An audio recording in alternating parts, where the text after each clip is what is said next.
it's just me and you.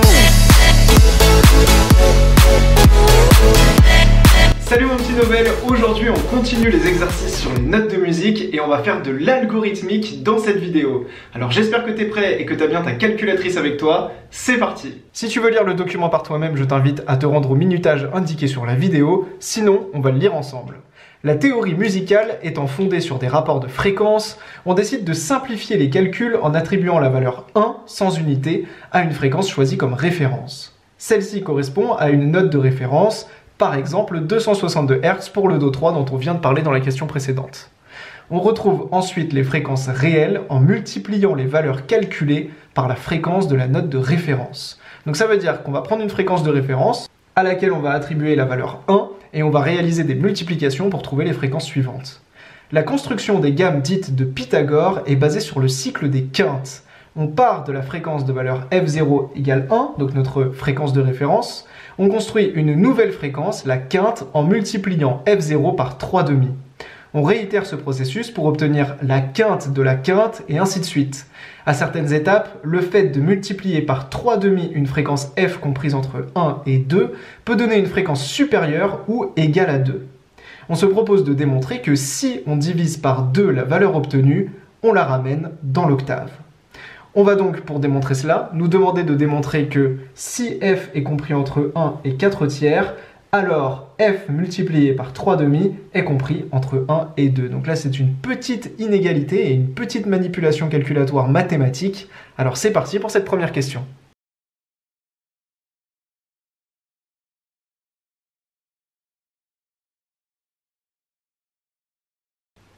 Bon, si tu as eu des difficultés sur cette question, j'espère que ma correction va te montrer que c'était extrêmement simple. Au départ, on a f qui est supérieur ou égal à 1 et strictement inférieur à 4 tiers. Ici, on veut 3 demi de f, je vais donc écrire 3 demi fois f, et je vais donc devoir multiplier par 3 demi à gauche et à droite. 3 demi fois 4 tiers et 3 demi fois 1. Je vais donc me retrouver avec 3 demi, inférieur ou égal à 3 demi de f, strictement inférieur à 3 fois 4, 12, sur 2 fois 3, 6. Eh bien 12 divisé par 6, c'est égal à 2, ici j'ai toujours mon 3 demi de f, et 3 demi c'est égal à 1,5. Eh bien si 3 demi de f est supérieur ou égal à 1,5, il est forcément supérieur ou égal à 1, et je peux donc ramener mon encadrement à 3 demi de f, strictement inférieur à 2 et supérieur ou égal à 1, et c'est exactement l'encadrement que je voulais démontrer. Donc c'était simplement un petit calcul mathématique. On passe maintenant à une question d'algorithme. L'algorithme suivant permet de calculer les fréquences des notes successivement obtenues par ce processus jusqu'à ce qu'on retombe sur la fréquence initiale. Donc je te laisse regarder tranquillement cet algorithme et ensuite on va répondre à la deuxième question qui nous demande de compléter le tableau ci-dessous en donnant les valeurs des 12 premières quintes obtenues par cet algorithme.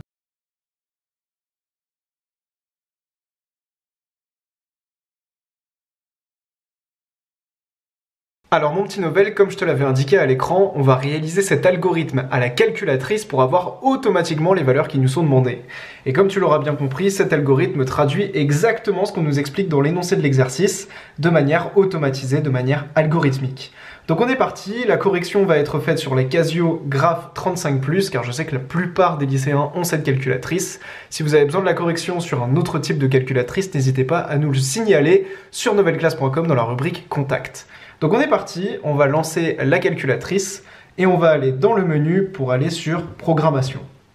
À partir de là, je vais créer un nouvel algorithme, New, que je vais appeler par exemple BAC 2, car j'ai déjà un programme qui s'appelle BAC, et j'exécute.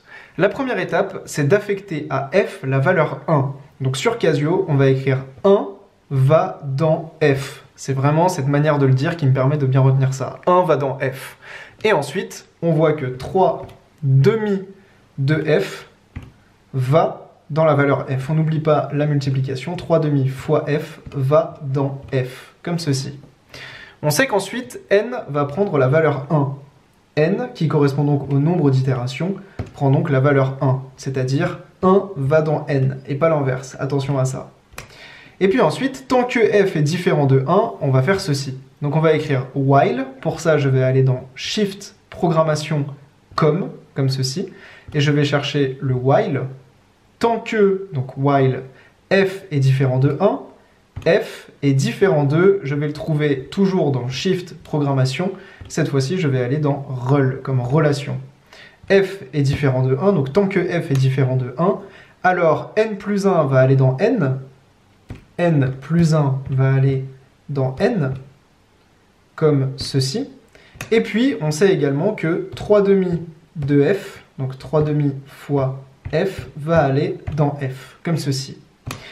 Et puis ici, on sait que si f est supérieur ou égal à 2, alors f va être multiplié par 1 demi. On va donc avoir toujours dans comme, if f est supérieur ou égal à 2, donc le supérieur ou égal, on va le retrouver dans rel, f supérieur ou égal à 2, alors, le alors va s'écrire avec then, dans comme et ici then, alors on va faire que 1 demi de f va aller dans f, comme ceci.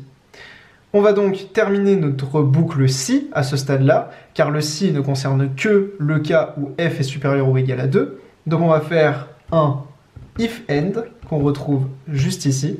Et puis, évidemment, l'idée, ça va être de remplir le tableau. Donc on va demander l'affichage de notre valeur de n et de notre valeur de f. La valeur de n pour être sûr de l'emplacement où on se trouve dans le tableau, qui est donc le numéro de la note, et la valeur de f pour pouvoir remplir notre tableau. Pour ça, je vais donc écrire tout d'abord n, et je vais demander l'affichage de sa valeur en cliquant juste ici sur le petit triangle, et je vais faire pareil pour f, comme ceci, la valeur de la fréquence. Je n'oublie pas de terminer ma boucle while, de la fermer, car elle n'est toujours pas fermée, en faisant un while end, comme ceci. Le programme est terminé, je peux maintenant l'exécuter. Je commence donc avec une valeur de n qui est égale à 2, je me place donc à ce niveau-là dans mon tableau, et si que j'exécute, la valeur de f correspondante c'est 9/8, ce qui correspond à 1,125. Je vais donc pouvoir écrire ici 9/8 comme valeur de la fréquence, et donc 1,13 comme valeur approchée à 10-2 près. Ensuite, pour n égale 3, j'ai 27/16, qui correspond donc à une valeur approchée de 1,69. Pour n égale 4, j'ai 81/64, comme ceci, qui correspond à une valeur approchée de 1,27, comme ceci, 1,27. Ensuite, on avance dans le tableau, on va donc avoir n qui va être égal à 5. n égale 5 correspond à 7 fractions, ce qui correspond à environ 1,9, donc c'est effectivement ce que j'ai ici. Ensuite, si mon n est égal à 6, j'ai environ 1,42, ce qui est exactement noté ici également. Ensuite, si mon n est égal à 7, je vais obtenir environ 1,07, ce qui est exactement noté ici.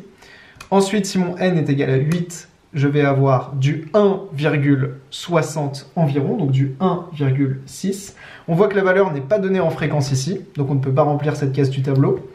Ensuite, pour terminer et pour vérifier, si n est égal à 9, je vais obtenir environ 1,20. Si n est égal à 10, environ 1,80.